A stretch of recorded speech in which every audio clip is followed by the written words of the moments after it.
هاي السلام كدايرين لاباس عليكم؟ كنتمنى تكونوا بخير وعلى خير في احوال جيده واموركم 5. المهم جيت لكم فيديو جديد كيف ما كتشوفوا في العنوان. الفيديو كيهضر عنده علاقه غير باليوتيوب وشروط اليوتيوب وداكشي كامل عنده علاقه باليوتيوب. الناس اللي جداد في القناه اشتركوا في القناه وفعلوا زر الجرس باش يوصلكم اشعارات لاي فيديو جديد حطيته على القناه ديالي. الناس اللي معايا من البدايات ديالي كنقول لكم كنبغي نعتذر منكم، ما كنحطش لكم فيديوهات دائما على طول، ولكن راه غير مع الخدمه ومع العيا ومع الفاتيك داكشي علاش ما كنحطش الفيديوهات. المهم نبداو على بركه الله في هذا الفيديو هذا غادي نهضروا فيه على شروط اليوتيوب. يعني الشروط الاولى يلاه كتفتح قناه، اول مره تفتح قناه اليوتيوب كيطلب منك واحد 2 شروط: شرط ديال 1000 مشترك و4000 ساعه. غنهضروا على هاد 2 شروط الاولين، غادي نهضروا عليهم كيفاش تحققوهم وكيفاش تكملوهم دغيا وكيفاش تكملوهم غير بوحدكم. المهم نبداو على بركه الله. اول شرط هو 1000 مشترك. 1000 مشترك سهله دغيا تقدروا تجمعوها في 24 ساعه. في 24 ساعه تقدروا تجمعوا 1000 مشترك، راه ما صعيباش. اهم حاجه هي انك انت فتحتي قناه، اذا عندك فيسبوك، عندك واتساب، عندك الاصدقاء، عندك العائله، عندك ناس كتعرف، عندك المعارف. دونك مادام فتحتي قناه غتبارطاجي القناه ديالك مع الناس اللي كتعرف، صحابك، العائله، مع الجروبات في فيسبوك. غتبارطاجي القناه ديالك بحال هكا غيجيوك المشتركين وخاصك تكون ديجا مصور فيديوهات وحاطهم في القناه. بحال هكا غادي يجمعوك السوايع والمشتركين في دقه. المهم الشرط الاول كملتي 1000 مشترك، جمعتي 1000 مشترك، دابا ندوزو 1000 ساعه، 4000 ساعه. 4000 ساعه كيقول ما يجمعها غير الفم، ولكن هي راه ساهله دغيا ممكن تجمعوها. راه صعيب غير البدايه والخدمه هي اللي صعيبه. انا راه كنت كنشعل البيسي 24 ساعه، انا 24 ساعه وانا خدامه في الفيديوهات ديالي، ميم في الخدمه ديالي كاين بعض البيسيات كنت كنخدمها فيهم كاملين. كنخدم لاشين ديالي وكنبارطاجيها في جروبات، كنت كندخل جروبات الواتساب على حسب المشاهده وعلى حسب تبادل الاشتراك. حتى هاد الجروبات الواتساب نفعوني بزاف في الاشتراك، كنتبادل الاشتراك بحال هكا كملت المشتركين بالزربه وحلت في 4000 ساعه. المهم كنت انا في الغلط اللي درت فاش يلاه فتحت قناه، كنت كنحط فيديوهات ماشي ديالي ولكن ما كانش عليهم حقوق النشر. هذا هو الفرق. فيديوهات ما كانوش ديالي ولكن ما كانش عليهم حقوق النشر. كنت كنجمع كنحط فيديوهات ديالي وفيديوهات كناخذهم ملخصات ديال الكره وداكشي وكنحط في القناه ديالي. من بعد كملت 4000 ساعه، قبل ما يكمل العام كملت 4000 ساعه، كملت 1000 مشترك، دفعت القناه ديالي المراجعه. وهذا هو الغلط اللي درت، الغلط اللي كيديروه بزاف الناس، هو دفعت القناه ديالي المراجعه. رجعت لي القناه ما قبلوهاش. هي خاصك تمحي الفيديوهات اللي ماشي ديالك او الفيديوهات متكرره. المهم قلبت على الفيديوهات، محيت الفيديوهات اللي ماشي ديالي، ولكن طحت واحد الغلط ثاني، هو انني ما محيتش كاع الفيديوهات كاملين. خليت الفيديوهات اللي فيهم هكا ملخصات ديال المباريات الكره وداكشي خليتهم في القناه ديالي، ورجعت كنخدم على 4000 ساعه. عاوتاني رجعت كنخدم وملي كملت 4000 ساعه صيفط القناه ديال المراجعه، عاودوا رجعوا ليا بالرفض. من بعد محيت كاع الفيديوهات اللي ماشي ديالي، ورجعت كنخدم عاوتاني على 4000 ساعه. هنا غادي نكمل 4000 ساعه، من بعد غادي ندفع القناه ديال المراجعه غادي تقبل ليا. الغلط اللي كيديروه بزاف الناس هو انهم ملي كيفتحوا قنوات ما تيحطوش المحتوى ديالهم، محتوى خاص بهم هما، تيبقاو يقلبوا على فيديوهات ما فيهاش حقوق النشر وكيحطوها. هذه في الاول تقدروا كيف كنقولوا تعاونوا بها باش تقلبوا على المشتركين، ولكن من بعد خاصكم تمحيو كاع هذوك الفيديوهات اللي ماشي ديالكم. ما ديروش بحالي انا، خليتهم كاملين ورفضوا لي المره الاولى والمره الثانيه. لحسن الحظ انا المره الثالثه ما رفضوهاش، تقبلت القناه ديالي. ولكن 4000 ساعه راه سهله بالنسبه لبغيتو تجمعوها دغيا نتوما غير في الدار ممكن تجمعوها. عندك بيسي في الدار، تشعلي بيسي، خدمي نافيغاتور بريفي صافي، وخدمي الفيديوهات ديالك النهار كامل كيبقاو دايزين فيديوهات ديالك.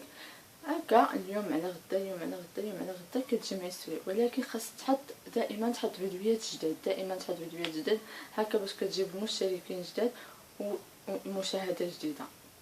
ايوا هادشي اللي كاين.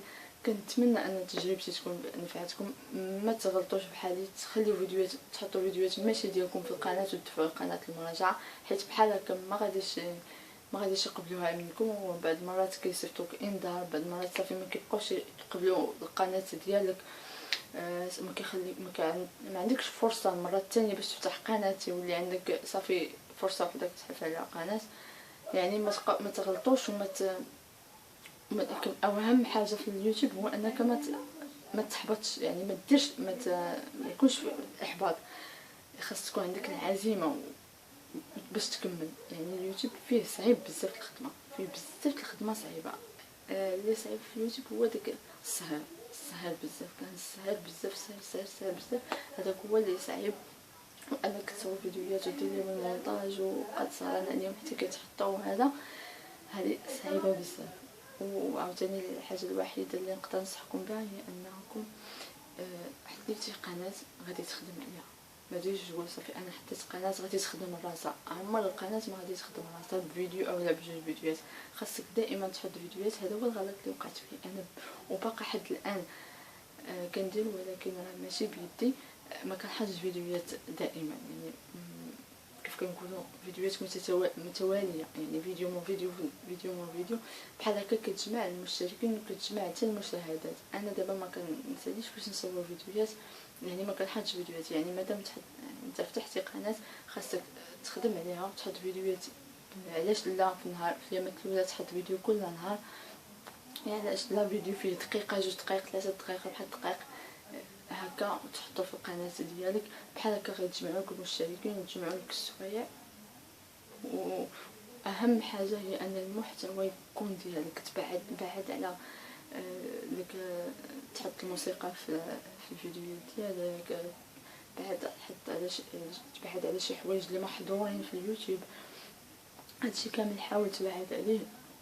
هذا هو الغلط اللي كنديرو حنايا، ما كنقراوش سياسه اليوتيوب. يعني الشروط اللي كيحطوا لنا اليوتيوب ما كنقراوهاش. كنديرو صافي كنفتحوا القناه كنديرو باس باس باس باس باس نيكست نيكست نيكست نيكست نيكست صافي حتى كتفتح لنا قناه. هذا هو الغلط. خاصنا نقراو داك السياسات، حيت تيكونوا حاطين شي حوايج اللي ما خاصناش نديروهم وحنا كنديروهم. هادشي اللي كاين. وبالنسبه للناس اللي مبتدئين في اليوتيوب اولا باغيين يديروا اليوتيوب، ما تدخلوش اليوتيوب على انكم في العام الاول خاصكم خدمتوا عليها العام الاول صافي تبداو تشوفوا الارباح وتبداو تدخلوا الفلوس وداك الشيء. لا، انا دابا راه عامين وانا خدامه في القناه، باقي ما دخلت منها حتى شي سنتيم، باقي خدامه عليها، باقي كنتقاتل معها، باقي باش نكمل هذيك الشرط الثالث اللي هو شويه صعيب. يعني انا شويه صعيب، هو راه ما صعيبش، ولكن انا حاليا جاني صعيب حيت مع الخدمه وداكشي ما كنساليش باش نخدم عليه. صافي هادشي اللي كاين. تخدموا على القناه. انا راه في البدايات ديالي فاش يلاه بديت في اليوتيوب كنت كنجمع السوايع. كان الناس كنخلي عندي 100 ساعه 200 ساعه، كنفيق كنلقى مشات ليا 50 30 40 المشتركين. عاوتاني كنت كنعس كنخلي عندي 100 200 300 مشترك 400 مشترك، كنرجع لغدي كنلقاهم نقصوا 10 20 30. دائما كنت في هاد الدوامه. بعض المرات تنحس بالاحباط، تنقول وعلاش وانا تنخدم وكنسهر وهذه، ولكن كانت عندي العزيمه بانني غادي نكمل. كنت دائما تنقول وراك والزمن طويل، وحد الان باقي كنقول وراك والزمن طويل، وانا غادي نبقى في هذا اليوتيوب حتى ان شاء الله حتى حنا نحققوا ذاتنا في هذا اليوتيوب. علاش لا نوصلوا لذاك الشيء وصلوا ليه الناس اللي قبل منا. حتى شي حاجه ما صعيبه، ومادام ان فينا نفسو عايشين وكنتنفسوا وكنتمشاو بصحتنا وهذا، عندنا امل يعني محقنا نحلموا. احنا بشر كنحقنا نحلموا. ملي نحلم غادي نخدم على الحلم ديالي وغادي نحقق الحلم ديالي ان شاء الله. هذه هي النصيحه. دخلوا باصرار، يعني ماشي تدخل صافي من اول عقبه تجي قدامك تقول صافي انا ما بقيتش بغيت هادشي، ما عندي ما ندير به، تصدع الراس وهذه لا، مادام انت بغيتي تدخل هادشي وبغيتي تحقق فيه واحد المدخول اللي بقى يعاونك او تعاون به راسك وهذا، خدم عليه وما تسوقش لهضرات الناس بزاف د الحوايج، وغادي يجيو بزاف العقبات بحال ينقصوك السوايع، ينقصوك المشتركين، بزاف د الحوايج اللي غادي يوقفوا في طريقك. ولكن انت خاصك تكون مصر على انك تكمل في الطريق اللي بديتيها اول مره، وبحال هكا غادي توصل. وهادوك اللي وصلوا قبل منا ما زايدين علينا بوالو، راه حنا ما ناقصين عليهم بوالو، بحالنا بحالهم، غير هما خدموا على راسهم وكانت عندهم العزيمه بانهم يوصلوا ووصلوا. حتى انت اذا كانت عندك العزيمه باش انك توصل غادي توصل. راه حتى شي حاجه في هاد الدنيا ما صعيبه مادام عندنا العزيمه وعندنا الاراده وعندنا الطموح وعندنا الشجاعه اننا نتصداو للعقبات ونطيحوا ونوضوا ونطيحوا ونوضوا، اذا غادي نوصلوا. وملي غادي نوصلوا اقوياء، نوصلوا بقوه. يعني حتى شي حاجه ما غادي تقدر ترجعك للور. يعني خدم طيح ونوض وفي اللي غادي توصل ملي غتوصل للقمه غادي تحس بالطعم ديالها. يعني ماشي بحال اللي كيف كنقولوا من اليوم غدا صافي تشهر، ملي كينزل تيحس بواحد الاحباط. ولكن انت اللي كتخدم نهار على نهار ملي كتوصل للقمه البوديوم، كتهز ديك كتخلص ديك اول خصه من اليوتيوب، اولا ملي كتهز ديك الدرع ديال اليوتيوب كتحس بحلاوته، كتحس بانك هذيك الحاجه عرقتي عليها، خدمتي عليها، ضربتي عليها تماره، داك الشيء علاش وصلاتك هذيك الحاجه. هادشي الواحد اللي يدير في بالو انني خصني نضرب زعما حيت حتى شي حاجه في الدنيا ما سهله، حتى شي حاجه في الدنيا ما سهله، وحتى شي حاجه في الدنيا ما كتستاهل اننا نتحبطوا على مديتها اولا نتدمروا اولا نعيشوا في الكآبه. بصح كيجيو عندنا اوقات كنحسوا براسنا ضعاف، وكنحسوا براسنا بحال اي واحد في الدنيا كتجي عليه هاد الوقيته كيحس بانه ضعيف ما قادرش يتحرك. ولكن بالعزيمه وبالاراده كيوصلوا وصافي. هادشي اللي كاين. وصلنا للختام تاع الفيديو. كنتمنى الفيديو يكون عجبكم، وكنتمنى انني نكون فدتكم. السوايع اللي تجمعوا لكم الا خدمتوا عليهم في جروبات، في اي حاجه، جروبات حتى في الدار اللي عنده بيسي راه غير من الدار ممكن يكمل هذوك السوايع في مده قصيره. كيف قلت لكم غير يخدم نافيغاتور بريفي ويبعد على اي حاجه اللي هي محظوره حضرها اليوتيوب، يبعد عليها. وخدموا اللايفات بزاف في البدايات ديالكم، حيت اللايفات كينفعوا، تيطلعوا لكم مشتركين وكيزادوك السوايع في نفس الوقت. خدموا على اللايفات وصافي. هادشي اللي كان وصلنا لختام الفيديو. كنتمنى الفيديو يكون عجبكم. ما تنساوش تدعموني بلايك والاشتراك في القناه وتفعلوا زر الجرس، ودعموني بتعليقاتكم باش هكا ديروا فيا شويه الروح نقدر نعاود نصور لكم فيديو جديد. تلقاو فيديو جديد ان شاء الله.